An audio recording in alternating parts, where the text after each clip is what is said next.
Welcome to Lizards of the Toast. So. You sick people want to join me here for 8 rack for the Dexplanation. All right, you want to see what the nicest guy in Magic the Gathering likes to make for one of his top 3 favorite decks here. Now, this deck is just brutal. So we have to run Orcish Bowmasters in here because we really want to punish card draw. Not to mention it gives us a nice board state where we can... Any kind of card draw our opponent's doing is building up an Orc army.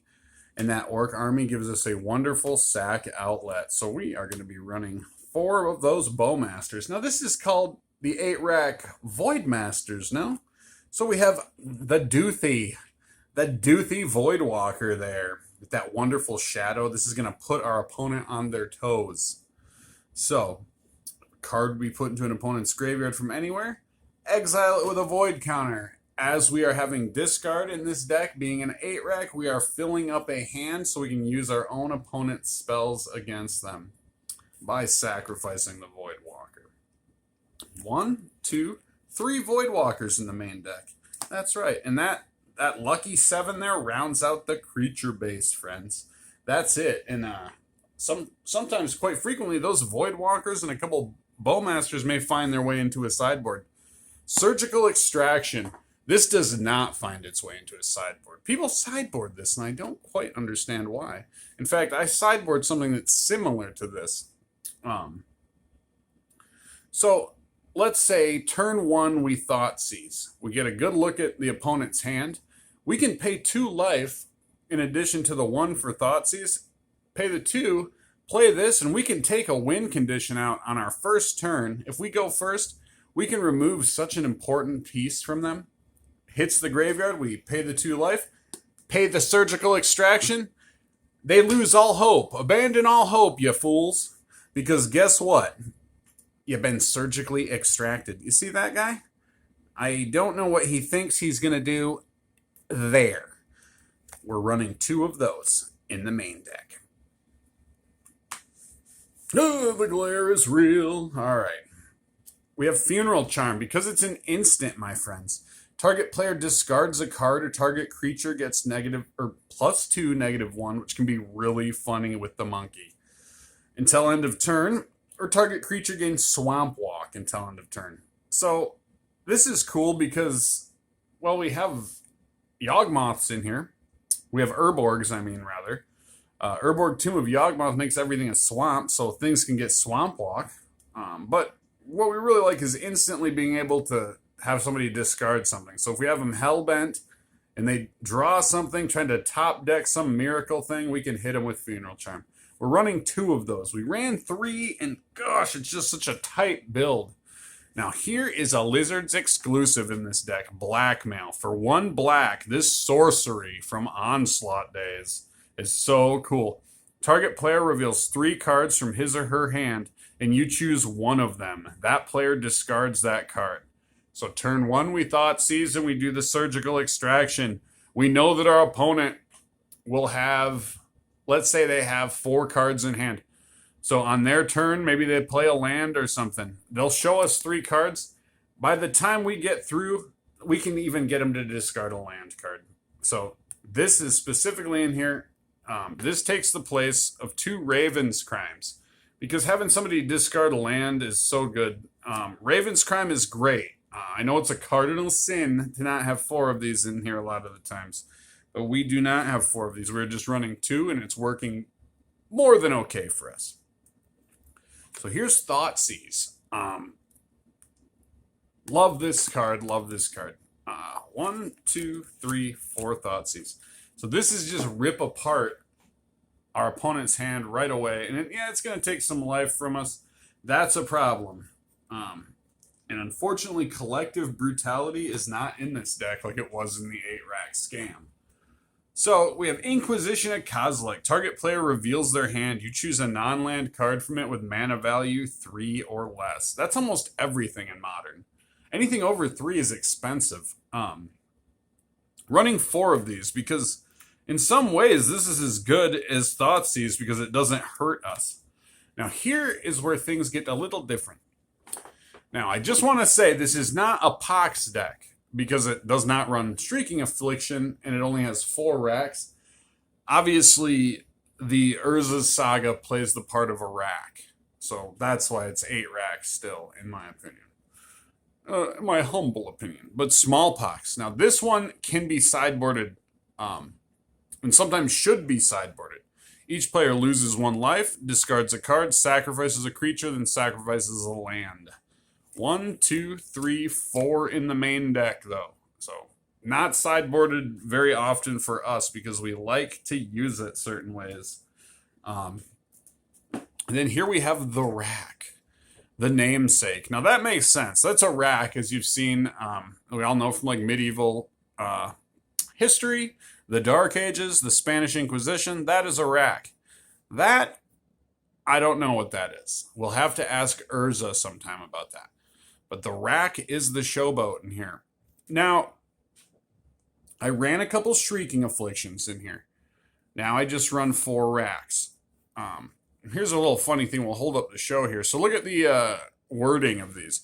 If an opponent has fewer than 3 cards in hand during his or her upkeep, the rack does 1 damage to opponent for each card fewer than 3. Different, kind of weird wording, but at the beginning of the chosen player's upkeep, the rack deals X damage to that player, where X is 3 minus the number of cards in his or her hand. I don't know which one I like better. I think this one maybe. I think this one makes the most sense to most people, but I don't know. Kind of strange. Just something food for thought. All right, so we have the Nile Spellbomb here. We can tap and sacrifice, exile all cards from target player's graveyard. When the Spellbomb is put into a graveyard from the battlefield, you may pay 1 black. If you do, draw a card. This is very good because if we need this to empty out a graveyard, which a lot of times we will, this is something, if we're not running a Leyline, we can get this with Urza's Saga to get rid of graveyard problems. Even though that's kind of like, yeah, it's a long shot, but it's there and we get some card draw out of it. And I think this is the best option in this slot. If you watch other rack builds, it finds its way in there quite a bit. One of those, 1 pithing needle. Looks like embroidery stuff to me, which is kind of neat. Enters the battlefield, choose a card name. Oftentimes this will be saying some kind of fetch land. Activated abilities. Can't be more clear about that. Activated abilities of sources with the chosen name can't be activated unless they're mana abilities. So that's a lot of stuff. I like to do these to jam up a fetch land best, because a fetch land that can't fetch is basically board candy, right? It looks nice over there. So Pithing Needle's that. Not to mention, when you have one of these out, if you do name a fetch land, this is artifact removal. Do you ever notice, like in like Burn and stuff, in other builds, you'll see like in sideboards, there's just a couple artifact removals. Even myself, I don't get too crazy with it. So using one of those to get rid of this will save removal for our racks. Now, Lily of the Veil is just essential. You need 4 lilies in this deck. We'll talk about what you need in this deck and what you must have to make it work in a second here. But for the moment, Lily, you must have 4. So +1, each player discards a card. -2, target player sacrifices a creature. That -2 removal there is just wonderful. We're not even going to necessarily discuss that. I mean, have I done it? Yes. But that's not necessarily what we're trying to do with Lily. Pretty much these two are what we're concerned with. Look at that. Nice. Oh, those fat little 2022 numbers there. It looks so fun. I like that. That was I liked the that shape, the way they went with that. I liked. Okay. So Urza's Saga. Rack. Pithing Needle. And or our Nile Spellbomb, right? So we have Mishra's Factory. This is to create a blocker, and also with racks out there, and maybe have another one of these. or I'm sorry, geez. So when we create with Urza's Saga, our artifact creature token, this can pump him up on his turns. Just a very good obvious choice. I like it better than Mutavault. I guess you could play a Mutavault here, but I don't see why you would. We have one Silent Clearing just to have that sacrifice Silent Clearing, draw a card. Castle Lockthwain, kind of similar. One Lockthwain, right? Lockthwain, we got a real problem here. I don't know if you knew this, but there's underage children at the bar. They are buying drinks. Lockthwain. I know, I always do it, but sounds so much like a name of a guy that would be a bouncer. Like, what is that, Roadhouse or something? Like, the guy that, there was a character that was going to be written into Roadhouse called Lockthwain, and he was like the slightly meaner, uglier, rougher version of the main character. But Lockthwain was written out, so that's what we have here. I digressed. Oh my goodness. I'm a recovering digressor, see?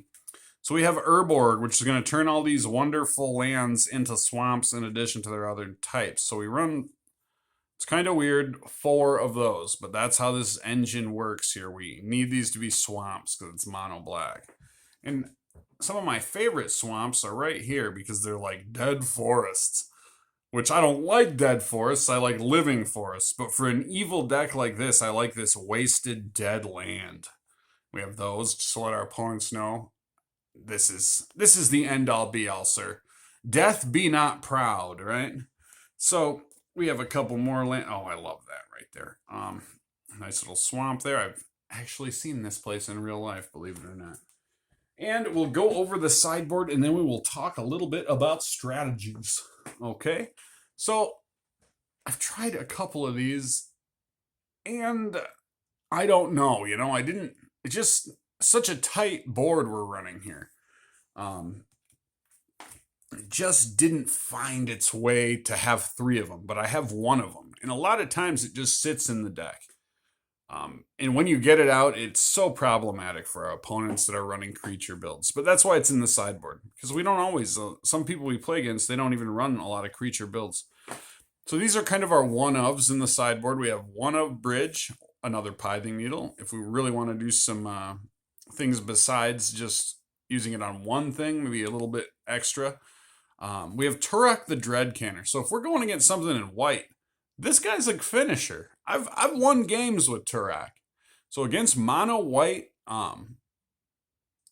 this guy's won me games. This guy against a Hammer Time deck, this guy is amazing. I ran 2 of them, but again, just too tight for it, and I wasn't coming against like enough white where it was like I need to run 2 of these. But a lot of times he's in the main deck for a while. We have Extirpate. Now this is what I was talking about.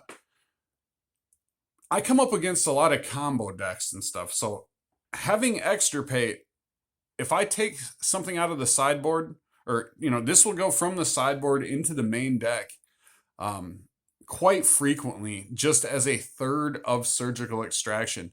Just so that every turn, because turn 1 we can Thoughtseize or do something to look at the hand, get something out of the hand, then hit that with Surgical Extraction.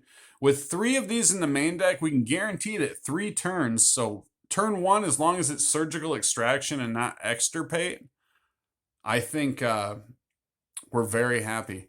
And with this split second too, if something really untoward were to happen, so against certain decks, I'll hold on to this just for that split second. And this is just as good, in my opinion, as Surgical Extraction because of split second. But it's good in a different way, whereas Surgical Extraction is just as good as this too. You see what I'm saying? So 1 of these, 2 Surgical Extraction, because I think this is a 9.6 and Surgical Extraction's a 10.1 or something, right? So 1 of those. We have 1 more of the Duthie.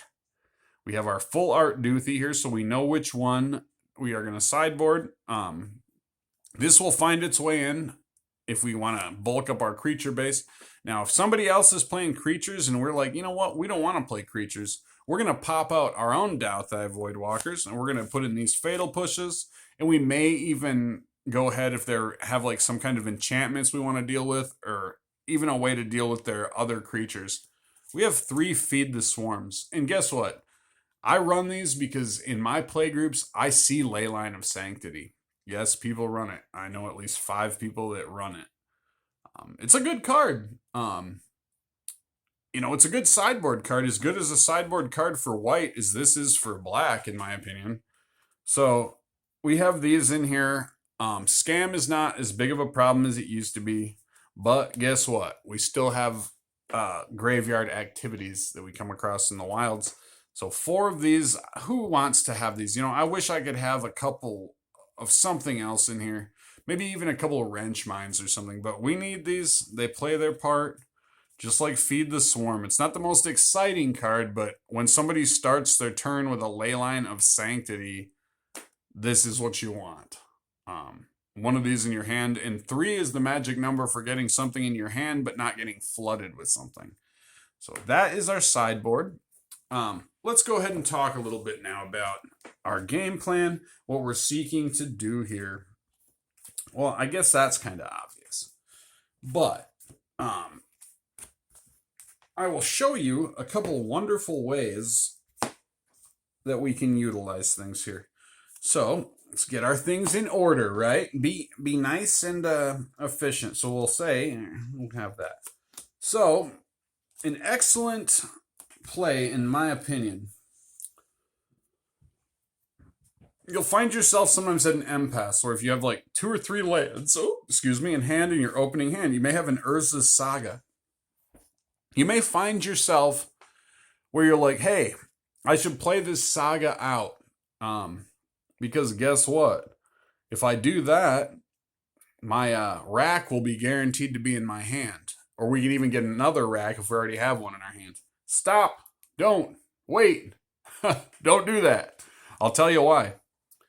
Don't do that. Wait. Because 1 turn is okay. Because by the time we get our rack out, we want them hellbent anyways. So always on turn 1, we're going to be playing a swamp. And I'll tell you why. It's just so we can go do something like this. So we can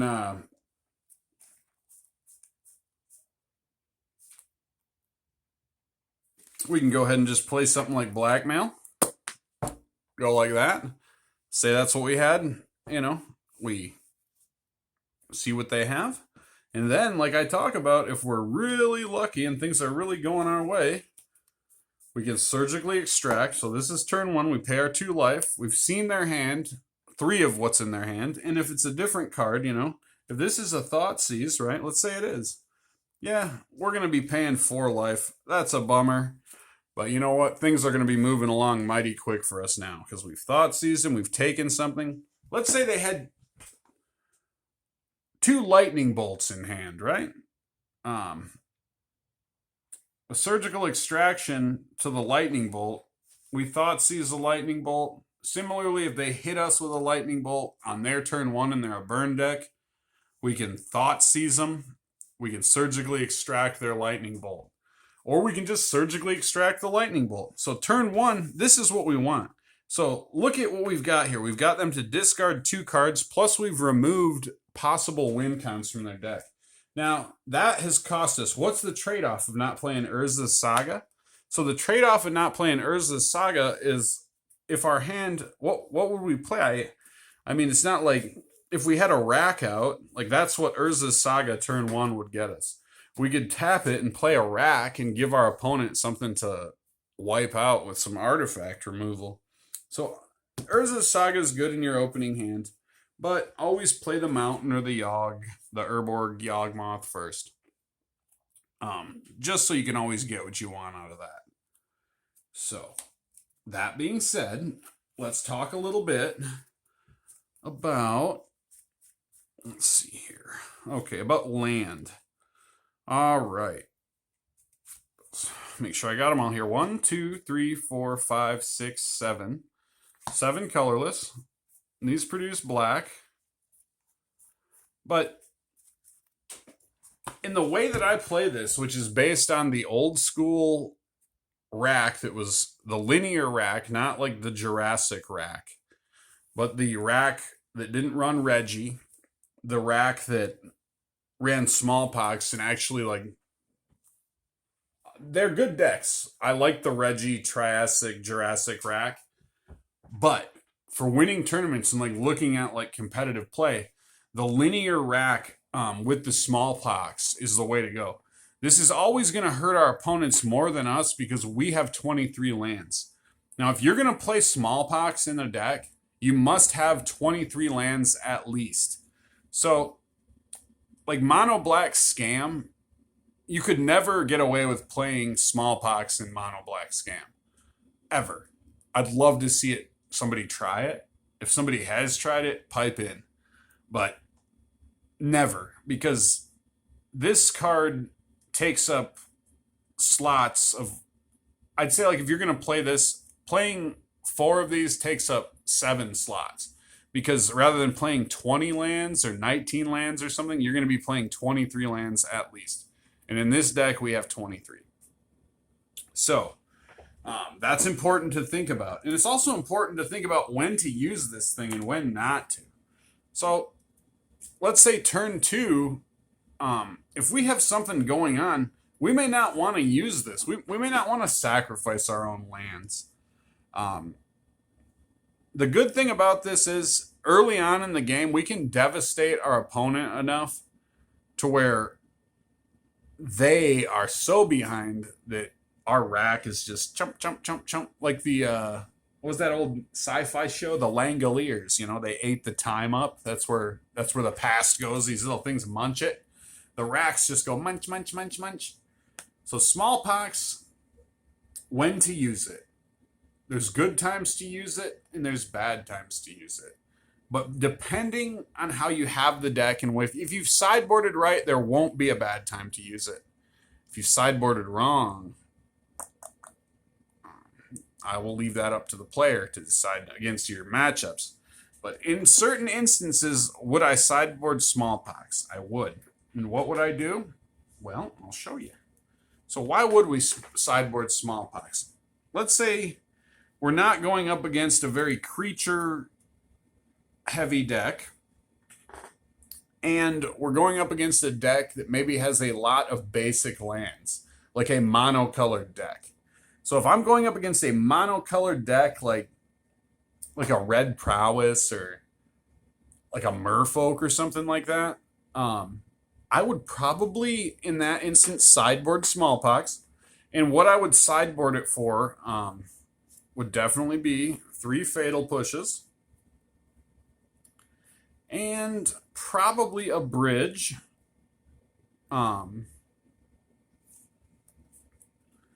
We definitely lose the Doothies. So losing our Doothies, we would go ahead, and depending on what kind of thing they had, I would probably say Turek, another Pithing Needle, and, you know, between that or the other, like the Feed the Swarms. Whoops, get that down there so you can see what I have here. So, what did we sideboard out? Let's see here. So we sideboarded out the 3 Doothies and the 4 Smallpox. And we put in 1, 2, 3, okay, of these, depending on what their creature state, if they're an enchantment deck, things like that. Feed the Swarm will probably get in there. Maybe Pithing Needle, Turok, and Bridge instead of these 2. But Fatal Push, being a creature-heavy deck, will definitely find its way in there. So, food for thought, friends. Let's say the matchup is going to be something like a Rakdos Scam. What we would do against Rakdos Scam is kind of fun. I would actually, and have done to great success in certain instances, but not always. It depends what kind of scam deck you're going. So certain scam decks, I'll take that Smallpox, and that sacrificing a creature is kind of risky in scam if you're running a deck where we're not seeing their hands. So at first glance, you'd say, well, each player loses 1 life, discards a card, sacrifices a creature, then sacrifices a land. Well, what if they sacrifice something that has, they hit with Undying and bring it back, and then you've sacrificed a land, you've sacrificed a creature if you had one out. We know what's in their hand at this point. Always remember, if it has 2 casting costs, these 1 casting cost things, this is to see what's in the hand. We know what's in the hand when we spend 2 mana to do something. That's why, like with Wrench Mind and stuff, I like Wrench Mind in this deck a lot, but I just can't bring myself to, because I need these reveal spells like this. Raven's Crime too. Like, I'd rather have 2 Raven's Crime than 2 Wrench Minds. But I wish I could have 2 Wrench Minds and 2 Raven's Crimes in here, but there's just no room, because stuff like Blackmail, which Blackmail along with Smallpox, this is keeping lands out of the equation. So any deck that's running multicolored lands, this is going to mess that up.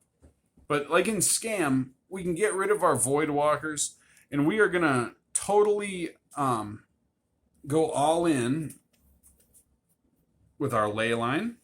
Okay. Fatal Push and an extra Pithing Needle and probably the Bridge. And now that this deck has been revealed, you guys are going to see some gameplay of it against Hammer Time and some others. So that should be pretty sweet. Thanks again for joining me. What do we have, about 26 minutes? I really appreciate all the attention this channel's getting. As long as I keep getting attention, I'll keep doing it. Because look at all the stuff I did when I didn't get hardly any attention. Thank you so much for joining me. And, you guys want to see some tokens? You guys want to see some tokens? We have some tokens. We have Orc Army and Construct. A Johnny's Art at Etsy made these Construct tokens. Very cool. Check them out. A Johnny's Art. Thank you. And Orc Army. These are made by me. I'm just kidding. These are standard out of the box there, Timmy. And we are under 30, so thank you for joining me. I'm sure as soon as I stop this video, I'll think of like 10 things I want to discuss. But I think I hit the nail on the head with the things that are a little different in this deck that we run and why we do it a little differently. So this has been the worst deck I've ever made.